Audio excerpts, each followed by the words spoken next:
Salut à tous, alors c'est Frédéric Delavier. Alors ce soir je voulais faire une petite vidéo pour lire un texte que j'avais mis dans mon Facebook, un texte qui parlait de la mentalité actuelle que l'on peut rencontrer dans le monde du bodybuilding, alors plutôt dans le monde du fitness, dans le monde des youtubeurs, dans le monde des réseaux sociaux, de la musculation et de la remise en forme et on va dire, les youtubeurs du net, tous les coachs qui se vendent sur le net. Donc ce petit texte dénonce un peu l'hypocrisie d'un milieu. Hypocrisie, ce n'est pas bien méchant, j'aime bien mon milieu, c'est plutôt sympa, mais les gens montrent une image et montrent quelque chose qu'ils ne sont pas, particulièrement des gens qui se montrent naturels. Alors je me moque un peu de ce que font les gens font ce qu'ils veulent, ça n'engage que s'ils ne nuisent pas aux autres. Le problème, c'est que leurs mensonges peuvent induire les gens en erreur et générer des fois des désillusions, des surentraînements, des fatigues et même des blessures chez ceux qui veulent imiter des soi-disant naturels.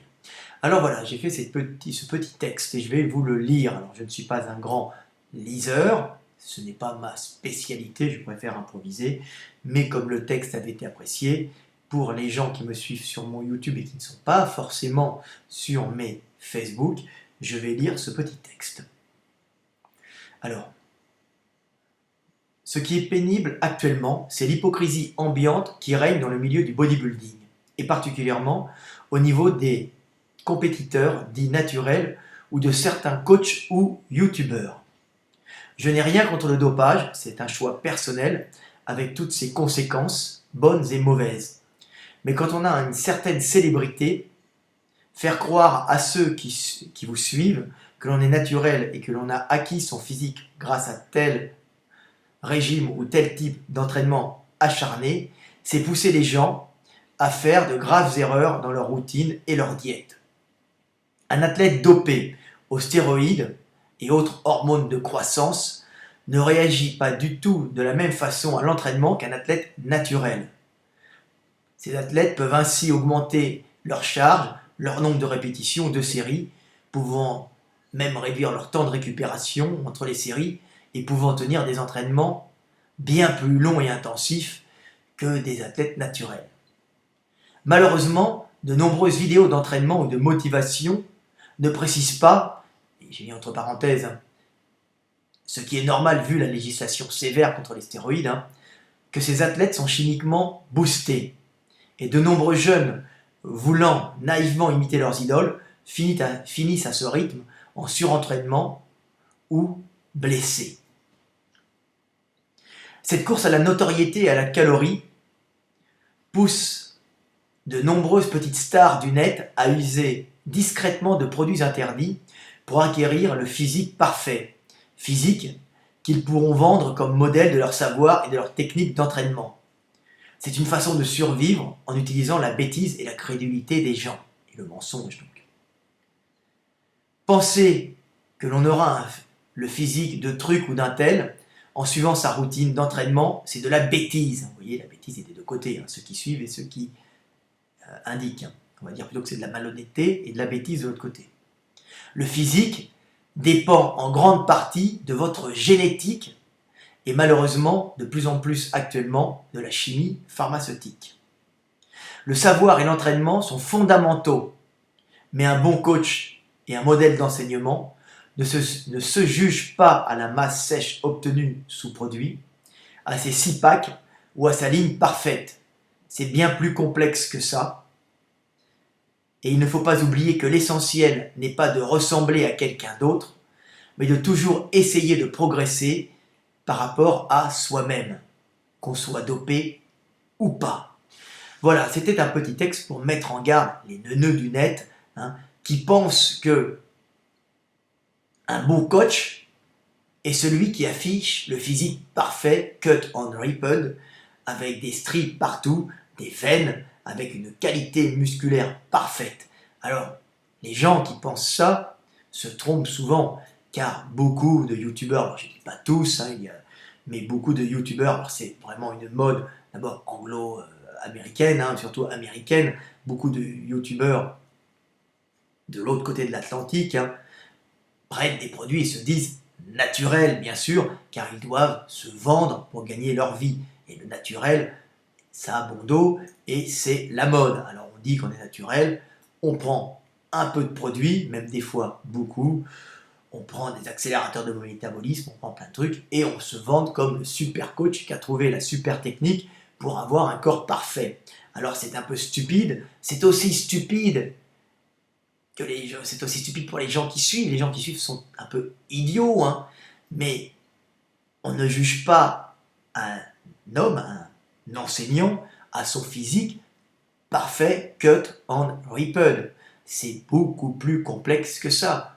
On le juge à ce qu'il enseigne, à la façon dont il parle avec modération, il explique comment on s'entraîne, tout simplement, hein. Un physique peut être acquis par le savoir, mais sachez, les gens qui regardent, que la chimie, que les stéroïdes, que l'hormone de croissance peuvent transformer un individu radicalement.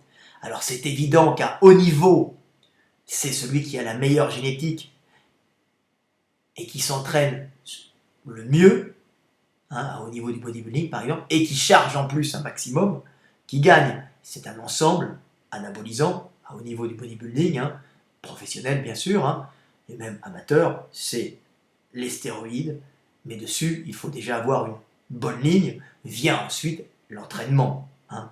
Et après, celui qui ne se blesse pas, hein, celui qui dure, c'est celui qui s'entraîne intelligemment. Mais c'est avant tout pour être parfait, la génétique, donc aller chercher un gars parce qu'il a une génétique, c'est un peu stupide, car la génétique, il l'a hérité de son papa et de sa maman. Hein. Et en plus, un volume impressionnant peut être souvent donné par l'entraînement, mais à un certain niveau, il y a beaucoup de signes qui ne trompent pas, ce sont les stéroïdes. Donc ces gens vous montrent des méthodes, ils n'ont pas forcément du savoir, et tous les gens suivent, car ils veulent ressembler à cet individu, hein, ils vendent du rêve, leur corps s'affiche comme la vitrine de leur savoir, alors que c'est souvent la vitrine de leur pharmacie, tout simplement, et de la génétique de leurs parents. Voilà, donc c'est ce que j'avais à dire. Simplement, c'est un peu bête. Maintenant, tout le monde veut faire sa vidéo, tout le monde se montre cut on Ripple. C'est la course pour avoir de la notoriété, pour mettre des vidéos sur des vidéos, pour mettre des publicités sur des vidéos, pour pouvoir faire du coaching en ligne. Alors tout le monde est tenté par se montrer. Alors quand on n'a rien à vendre, ben, on vend son corps qu'on a taillé à coup d'entraînement et surtout à coup de stéroïdes. Et les gens pensent que c'est un bon coach. Quand il a ce physique-là, cut on ripple, il a un bon régime, il est parfait. Donc c'est un peu stupide. Voilà ce que j'avais à dire sur le milieu du net, sur la bêtise du net. Alors c'est un milieu que j'aime bien. Les gens qui font ça ne sont pas des méchants, mais simplement, ils sont un peu malhonnêtes. Alors c'est vrai que s'ils ne le faisaient pas, ils ne gagneraient peut-être pas d'argent, car les gens sont aussi bêtes. Ils sont proportionnellement aussi malhonnêtes que ceux qui les suivent sont stupides. Mais ce n'est pas très bien. Il ne faut pas utiliser la stupidité des gens. Il ne faut pas vivre sur le mensonge. Comme je dis toujours, le monde est déjà une illusion. N'en rajoutons pas une couche où nous allons nous perdre.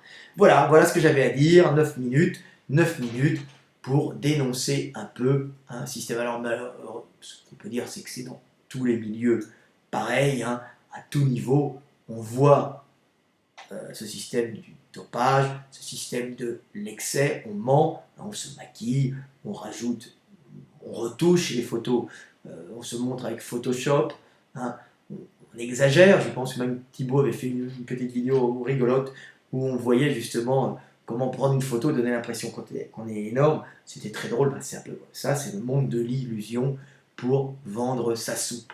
Hein. Alors les gens qui veulent vraiment suivre et s'entraîner, hein, suivre un bon coach, hein, ne doivent pas essayer d'aller vers quelqu'un pour lui ressembler. Ils doivent aller vers quelqu'un pour son enseignement, pas pour son physique.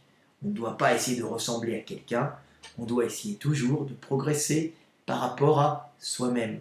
Celui que vous avez en face de vous n'a pas la même génétique, n'a pas la même réponse à l'entraînement, et ne prend peut-être pas la même chose que vous au niveau complément alimentaire. Ils peuvent prendre des compléments alimentaires pharmaceutiques interdits par la loi. Voilà, c'était Fred Delavier, à bientôt, 10 minutes 32.